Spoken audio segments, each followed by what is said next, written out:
Bonjour les amis. Ah ben aujourd'hui on va se réunir pour parler de quoi? Pour parler des différents modes de culture. On va parler de la plus grosse culture qui est la culture industrielle, voire mondiale pour les céréales et pour les choses comme ça, mais très succinctement parce qu'on n'a pas grand chose à y dire.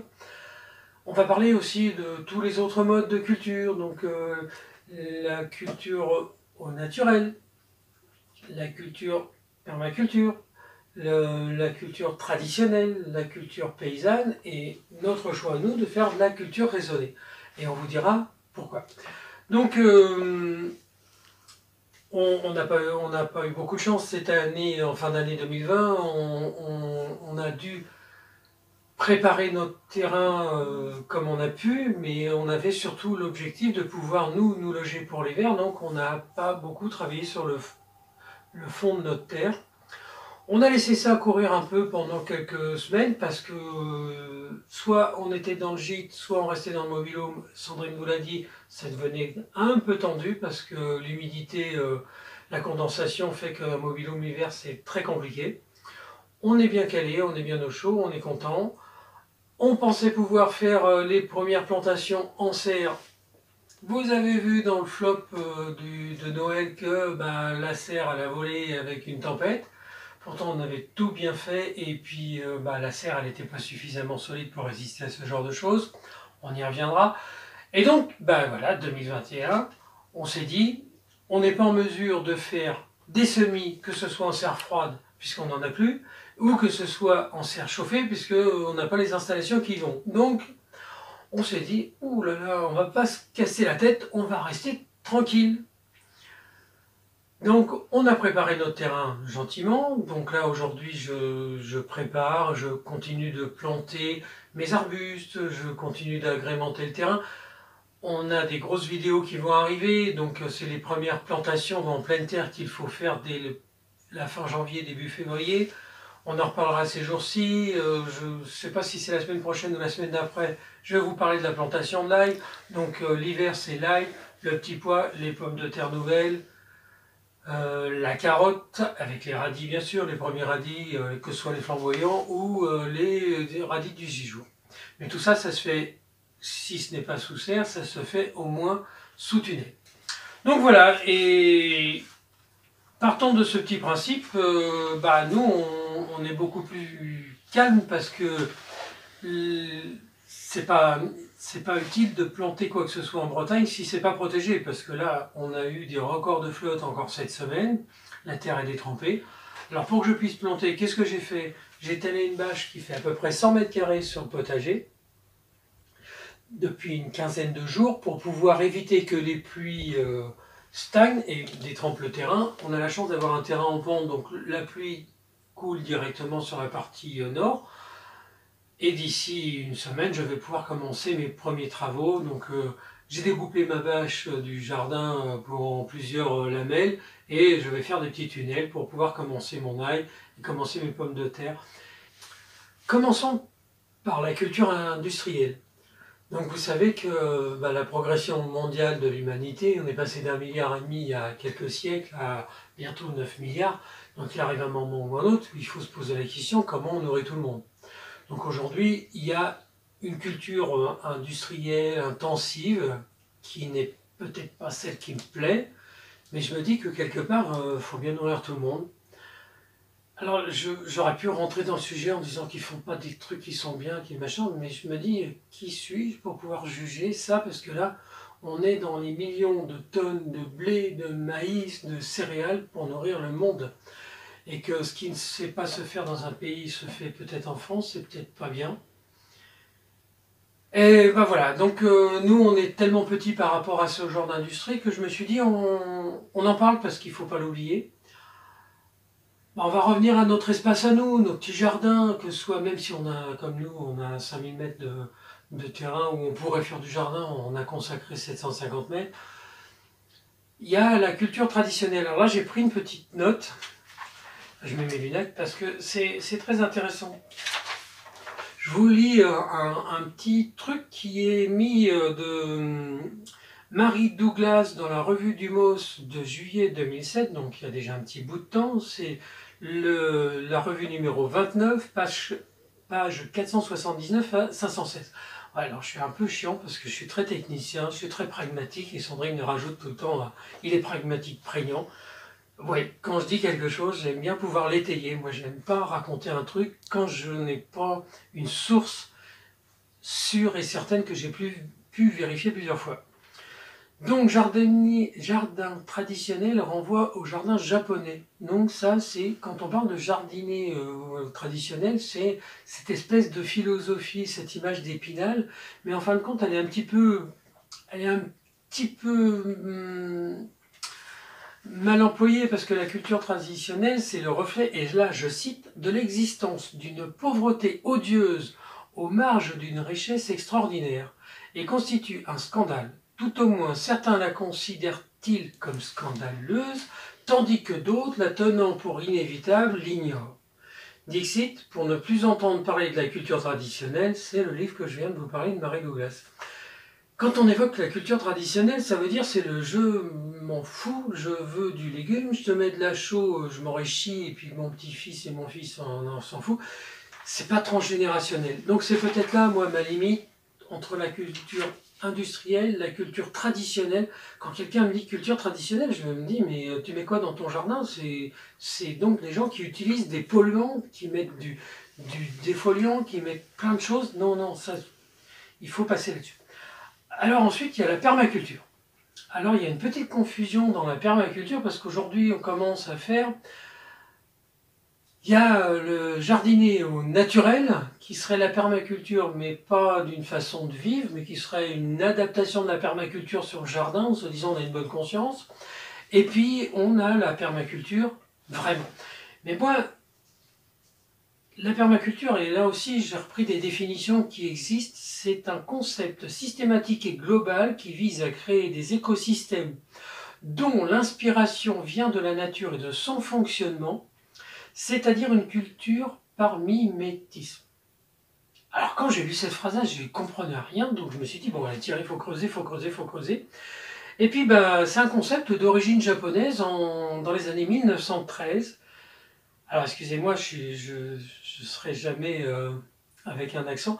Masonobu Fukuoka, qui a mis en place les premiers principes et les premiers concepts de la permaculture. Et après, ça a été repris en 1970. Alors là, tout le monde les connaît. Enfin, quand on parle de permaculture, c'est Bill Mollison, c'est un Australien biologiste, et David Holmgren, un essayiste. Ils ont défini la permaculture comme ils disent que la permaculture signifie une culture permanente qui a évolué vers une appellation sociologique et culture pérenne et viable. Voilà, ça c'est les grandes définitions qui sont des définitions authentiques du démarrage. Alors j'ai un peu comme vous, là, vous venez de m'écouter, je dis mais ça y est, il est pareil sur une autre planète. Non, ça on se garde pour le dimanche matin sur le Lénoscope. L'objectif de la perma est que les individus aient une éthique et un ensemble de principes pour concevoir leur propre environnement dans des habitats autonomes, durables et résilients en s'inspirant des fonctionnements naturels dans le milieu où le design se construit. Alors ça c'est la même chose que ce que je viens de dire, mais rapporté plus à ma capacité de comprendre. Bon, donc c'est une confusion qui est assez fréquente. Très très très souvent, moi je reçois des messages de gens qui me parlent de la permaculture comme un adjectif qualificatif. C'est un choix de vie d'abord. Alors moi j'ai énormément de respect pour les gens qui souhaitent vivre en permaculture. Pour moi, très honnêtement, est-ce que dans notre société industrialisée, dans notre société où il y a des avions, où on utilise des voitures, où tout est pollué parce qu'il pleut, les premières gouttes de pluie, ça nous ramène la pollution atmosphérique, est-ce que c'est réalisable? Je ne sais pas. Et puis après, il y a une autre limite pour laquelle je me pose, c'est la vie de la Terre. C'est quand on parle de la richesse de la Terre, c'est-à-dire que si vous faites des buts et que vous faites vous ramenez des choses sur la Terre et que vous la laissez, est-ce que la vie de la Terre est réellement dans sa continuité? Est-ce qu'il n'y a pas une petite rupture là-dessus? Alors par contre, où je suis entièrement d'accord, si vous avez de la terre à cailloux, moi j'appelle ça de la terre à cailloux, vous êtes, il n'y a rien qui pousse parce que c'est que du caillou, vous êtes dans les Landes, sur du sable, vous avez une terre totalement argileuse sur 2 ou 3 mètres, c'est vrai que vous allez avoir beaucoup de mal. Donc là, effectivement, euh, la culture en butte et la culture sur paillage et les cultures comme ça, apportées sur la terre, moi, je trouve ça bien. Mais quand même, je pars sur mon fondement principal, c'est le légume, il a une racine. Alors que ce soit le bulbe, que ce soit une racine, que ce soit ça, ce qu'on mange en général, c'est soit la racine qui a poussé, mais elle pousse dans une terre, c'est le mauvais, ça pousse pas. Sinon, bah, c'est la fleur, la feuille, et si la terre est mauvaise, ça pousse pas. Donc effectivement, la permaculture. Par contre, j'ai un énorme respect pour ce genre de, de vie. Mais ma petite autre limite, c'est pas une obligation pour tous, c'est-à-dire que c'est un choix de vie. Et la permaculture, c'est vraiment tout. C'est-à-dire qu'on rentre pas dans tiens, je vais faire une petite butte, je suis permaculteur. Non, c'est un choix de vie. C'est la résilience de la vie. Enfin bref. Je vous ai dit ce que j'en pensais. Je voulais aussi vous parler de jardiner au naturel. Alors, jardiner au naturel, en fin de compte, c'est un petit peu la façon de dire je suis permaculteur sans l'être, puisque je ne peux pas dire que je suis permaculteur, mais enfin bon, c'est une façon de faire. Donc, c'est de tenter de vivre en harmonie avec le climat, le sol, les animaux, en ayant conscience de faire partie intégrante de la nature. Je trouve ça assez intéressant comme définition. Effectivement, quand on dit jardiner au naturel, il y a beaucoup de gens qui disent jardiner au naturel. Bon, cuisiner au naturel, ça je sais. Hein. Vous voyez tout ce que fait Sandrine, c'est cuisiner au naturel, c'est-à-dire les saisons, le produit, le machin. Jardiner au naturel, j'ai un petit peu de mal avec cette notion, c'est une notion qui est un peu dévoyée. Alors, soit vous dites j'aimerais être permaculteur, j'y suis pas, mais je jardine au naturel, j'ai un petit peu de soucis. Alors je sais que je vais fâcher du monde, je vais avoir plein de messages, mais j'assume totalement. Pourquoi? Parce que c'est une définition qui n'est pas complète. Voilà, donc effectivement, jardiner au naturel, on peut penser que c'est s'intégrer dans la nature pour pouvoir jardiner. Mais à partir de là, on ne définit pas ce qu'on utilise, ce qu'on n'utilise pas. C'est un peu compliqué. J'ai envie aussi de vous parler de la culture paysanne. Alors, la culture paysanne, c'est une belle image d'Épinal. Hein, ça, je le dis assez souvent, j'aime bien cette image. Vous savez, dans les grandes broderies, les machins, la femme qui nourrit le petit mouton, la campagne, les fleurs, le coquelicot. Alors on nous en met plein la vue, et puis il y a des gens qui sont très très forts pour vous envoyer des très très belles images. Et donc la culture paysanne, ben, voilà, ça a été un peu la rupture avec les travers de notre société qui ne respectait pas grand-chose. Puis on s'est dit, bon, il faut revenir à nos raisons, à nos besoins. C'est la rupture avec la culture industrielle, il faut respecter la terre, et puis on va arrêter de faire n'importe quoi. Et puis en réalité, la culture industrielle, la culture traditionnelle, on l'a financée avec nos achats complètement stupides, d'acheter des tomates en hiver. On a financé ça pendant des années, des années, des années.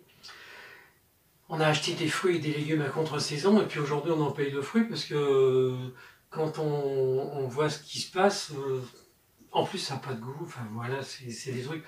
Donc la culture paysanne, c'est une jolie notion, c'est la prise de conscience que la culture traditionnelle et que la culture industrielle, c'est pas suffisant. Donc la culture paysanne, c'est un peu une notion, on va dire, vaguement européenne, et où je suis très fier d'être français, parce que là je vais vous le dire quand même, c'est la culture raisonnée. C'est-à-dire qu'on s'est dit, eh ben on va aller plus loin. Qu'est-ce que la culture raisonnée? Tout ça c'est bien, tout ce que je viens de vous dire, ce sont différents modes, c'est une façon de travailler la terre, et moi je m'inscris totalement dans la culture raisonnée. Voilà. Je vais prendre du temps pour vous l'expliquer aujourd'hui, mais c'est un peu pourquoi j'avais envie de vous faire cette vidéo. La culture raisonnée. Alors, moi je m'inscris complètement dans cette mouvance parce que ça me ressemble, parce que c'est ce que j'aime, c'est ce que je fais. Vous avez compris, à chaque coup que je dis quelque chose, ou peut-être que vous ne le savez pas encore, en général, j'ai été chercher des éléments, j'ai fait des recherches, Je regarde systématiquement ce qui existe comme définition, je vais chercher dans des livres, je vais chercher dans des bibliographies, je cherche partout, partout, partout.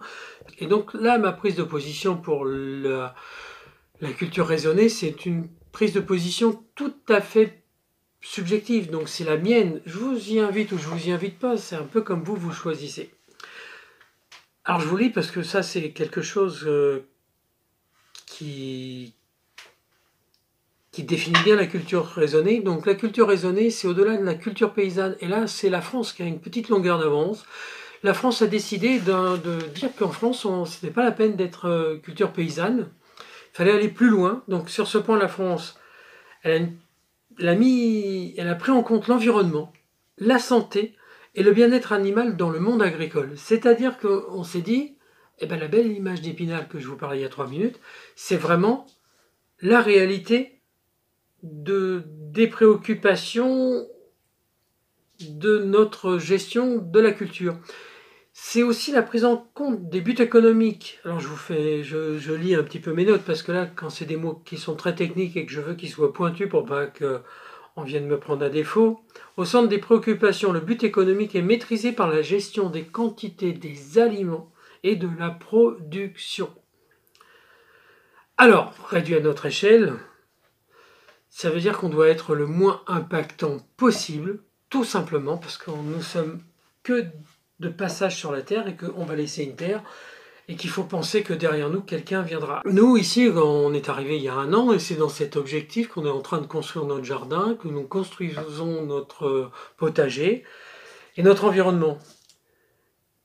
En réalité, c'est quoi qu'on fait la culture raisonnée? C'est aller vers une attitude positive, c'est-à-dire que on pense à tout le monde en même temps qu'on pense à nous, d'avoir les meilleurs légumes, le plus beau potager, parce que moi, un potager qui est pas beau, il faut vraiment qu'il y ait des fleurs, qu'il y ait tout. Et en plus, de se dire, je fais du bon boulot parce que derrière, il y aura quelque chose. Là, j'ai planté des arbres ces derniers temps. C'est en prévision de faire des coupes-vents, de faire d'avoir des fruitiers tout autour du potager, d'avoir un environnement qui soit magnifique. Peut-être qu'on vous montrera ça prochainement, mais c'est très important. Alors je reviens juste sur cette notion de culture traditionnelle. C'était nos grands-parents, nos parents qui nous éduquaient. Ils enterraient tout dans le fond du jardin parce qu'on leur disait c'est ça qu'il faut faire, faut pas laisser machin, faut cacher, cacher c'est pas vu, c'est pas pris, et puis quand on nettoie derrière, et ben nom de Dieu, c'est vraiment du boulot. Bon, bah ils avaient bonne conscience parce que de toute manière ils savaient pas trop faire autrement, et puis on leur disait pas, fallait pas brûler, fallait machin, enfin c'était un peu spécial. Et donc nous, notre génération, elle a pris conscience de ça, et notre génération, c'est pour les générations futures, et puis si vous voulez, le reflet de notre génération, c'est l'aboutissement des lois de 2020 qui disent que depuis 2020, le recyclage, le réemploi et la réutilisation sont obligatoires, c'est-à-dire qu'on ne gâche plus dans les poubelles n'importe quoi. Ça, c'est vraiment ça, ce qui est bien, c'est qu'on a pris conscience qu'on doit penser systématiquement à protéger la terre derrière. Et puis après, il y a une autre notion qui est vachement intéressante, c'est ça y est, on a mis en place le pollueur, c'est le payeur. Pollueur, payeur. Ça commence à devenir super intéressant. Et vous allez voir que cette gestion-là, ça va interpeller parce que peut-être qu'ils ne payent pas assez cher. Ça, je suis pas dans les mouvances du gouvernement pour savoir. Mais déjà de se dire, quand tu pollues, tu payes. Quand tu consommes, tu payes. Si tu consommes plein de choses et que tu as fait une petite taxe, un petit machin, c'est pas mal. Parce que petit à petit, ça va évoluer. C'est un peu comme tous les impôts. On vous dit non, c'est juste pour faire ça. Mais au final, l'impôt, il devient définitif. Et puis, il augmente, il augmente, il augmente. Et puis après, ça devient une contrainte. Et j'espère que ça arrivera là. Donc, notre jardin, c'est le reflet de notre conscience. Nous commençons d'abord chez nous, avant d'aller voir ce qui se passe chez les autres. Vous le connaissez tous, ce dicton. Je vois la paille dans l'œil de mon voisin, mais je vois pas la poutre qui est dans le mien. Commençons par être propre chez nous, parce que si on arrive à faire tout à peu près bien, on pourra commencer à dire des choses pour les autres. Donc c'est un peu le problème. Bon voilà, c'était un peu le propos de nos fondements de cette vidéo d'aujourd'hui. Notre méthode de fonctionnement, nous sommes dans une cuisine. Oui, qui est dans la cuisine. Dans la cuisine, effectivement. dans une culture raisonnée et dans une cuisine au naturel. Voilà, donc moi j'entends plein de vidéos. Il y a des fois je me dis, mais alors c'est moi qui ai tort ou c'est moi qui ai raison? Je ne sais pas. Alors par contre, ce que j'ai fait, c'est que je suis allé lire énormément de revues, de définitions, pour être à peu près certain de ce que je dis. Alors maintenant c'est subjectif, c'est ce que j'ai dit aussi, je le ramène par rapport à ma vision.